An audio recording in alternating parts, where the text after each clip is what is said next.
Hi, this is Mike from thesubstream.com, and this is a very special Good Friday, Jesus, crucifixion episode of Watch This Instead, in which we discuss the 3D remake of one of my favorite films of all time, Clash of the Titans.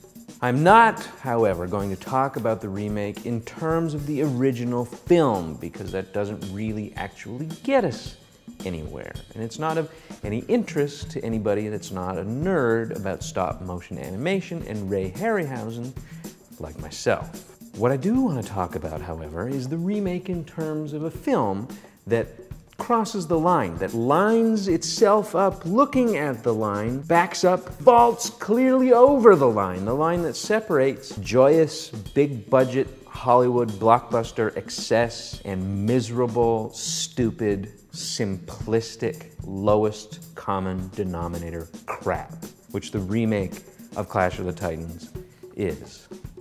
It all proceeds, unfolds in this hugely boring, monotonous plot because the script is incredibly simple and absolutely cravenly designed by people that are worried that their audience is stupid, that we're too dumb to get subtext or inference. So it lays everything out in an absolutely clear, linear A to B, B to C, C to D, hooray, the end progression, with no surprises, no simultaneous action cutting back and forth. Just a guy goes here, he fights, he goes here, he fights, he goes here, he fights, he goes here, he wins.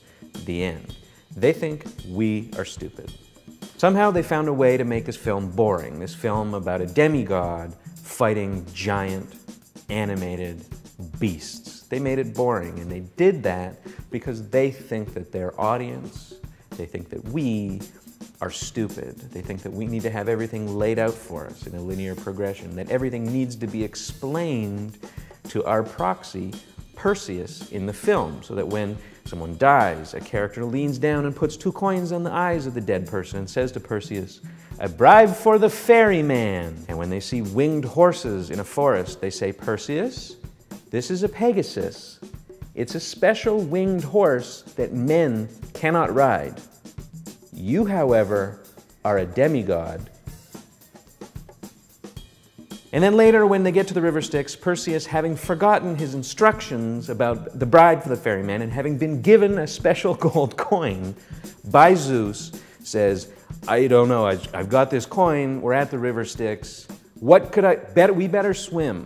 "No, Perseus, remember a bribe for the ferryman." And everyone's explaining this to Perseus because they're explaining it to us because they think we are idiots. And it not only makes us feel talked down to, like they're putting their hands in our pocket, taking money and calling us dumb at the same time, but because they're explaining it to Perseus, it makes us think that Perseus is an idiot. This guy that lives in ancient Greece doesn't know about putting coins on the face of a dead guy, even though he's probably done it 55 times because he lives in ancient Greece. Like he's never heard of a Pegasus, and he lives in ancient Greece. The adventures of an idiot. This is what they're asking us to watch. It makes the whole thing incredibly painful and incredibly boring. So what should you watch instead? Watch the absolute best giant monster movie made in the past few years, The Host, directed in South Korea in 2006 by Bong Joon-ho.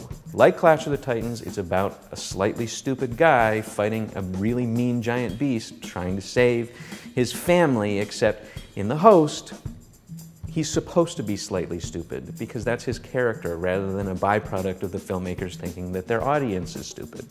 The Host is scary, it's smart, it's funny, and it's a B-movie that appreciates its audience as people that want to watch a movie that will thrill them, but that won't talk down to them, call them stupid, and give them an absolutely lump-free, paced, gruel experience, which Clash of the Titans does. It's great, and you should absolutely watch it instead.